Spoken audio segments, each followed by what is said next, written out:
আসসালামু আলাইকুম রহমতুল্লাহ। নতুন জন্ম নিবন্ধনের আবেদনের জন্য আপনি প্রথমে bdrise.gov.bd তে চলে যাবেন। এখানে গিয়ে জন্ম নিবন্ধন ক্লিক করবেন।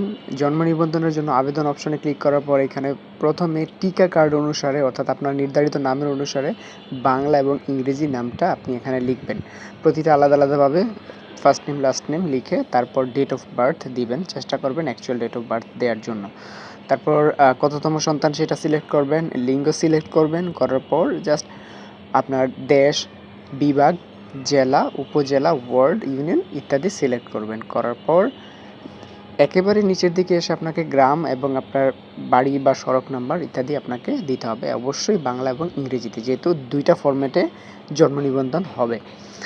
সো সব কিছু একটু চেক আউট করে নেব। চেক আউট করার পর পরবর্তী ধাপে চলে যাব। পরবর্তী ধাপে গিয়ে অবশ্যই পিতার জন্ম নিবন্ধন নম্বর বলে রাখছি, অবশ্যই নতুন কোনো শিশুর জন্ম নিবন্ধন করতে হলে পিতা মাতার দুজনেরই পূর্বেই অনলাইন জন্ম নিবন্ধন থাকতে হবে। সুতরাং ওই অনলাইন জন্ম নিবন্ধন এবং ডেট অফ বার্থ দিলেই অটোমেটিক এখানে নাম, পিতা এবং মাতার নাম চলে আসবে। তারপর এখান থেকে নেক্সটে চলে যাব। নেক্সটে গিয়ে এখানে জাস্ট স্থায়ী ঠিকানা এবং বর্তমান ঠিকানাগুলো সিলেক্ট করব।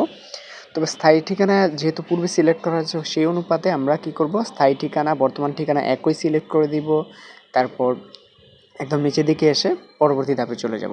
এবার আমাকে কিছু সংযোজন করতে হবে। সংযোজনগুলো হচ্ছে আমার টিকা কার্ড সংযোজন করতে হবে, পিতার জন্ম সনদ সংযোজন করতে হবে এবং আরও অন্যান্য যদি কোনো মেডিকেল সার্টিফিকেট থাকে সেটাও আমি এখানে কি করব, সংযোজন করে দেব।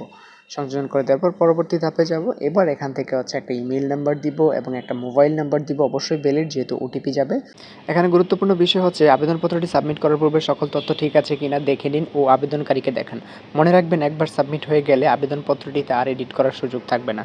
এখানে অবশ্যই আপনি দেখে নেবেন আবেদনকারীর নাম ঠিক আছে কিনা, বাংলা ইংরেজি এবং জন্ম তারিখ ঠিক আছে কিনা, সব কিছু একটু ভালোভাবে চেক আউট করে নেবেন এবং স্পেলিংগুলো বিশেষ করে, কারণ জন্ম সনদে পূর্বে অনেকবার দেখেছি যে আমাদের এই সংশোধনের পাল্লায় পড়ে আমরা ইউনিয়ন অফিসে দৌড়াদৌড়ি করতে করতে শেষ, বিশেষ করে এনআইডি এবং জন্ম সনদে। সো সব কিছু আমি একটু চেক আউট করে নিব। বলে রাখছি, বাবা মায়ের জন্ম সনদে যদি আগে থেকে সমস্যা থাকে এগুলো আগে ঠিক করে নিতে হবে।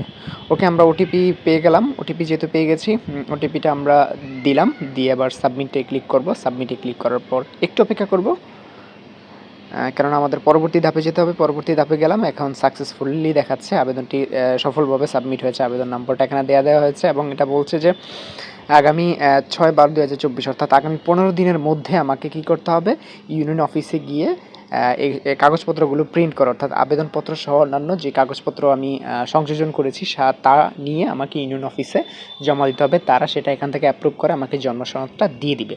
সো এই প্রক্রিয়ায় আমি আমার জন্ম নিবন্ধনের আবেদন নিজেই ঘরে বসেই করতে পারি।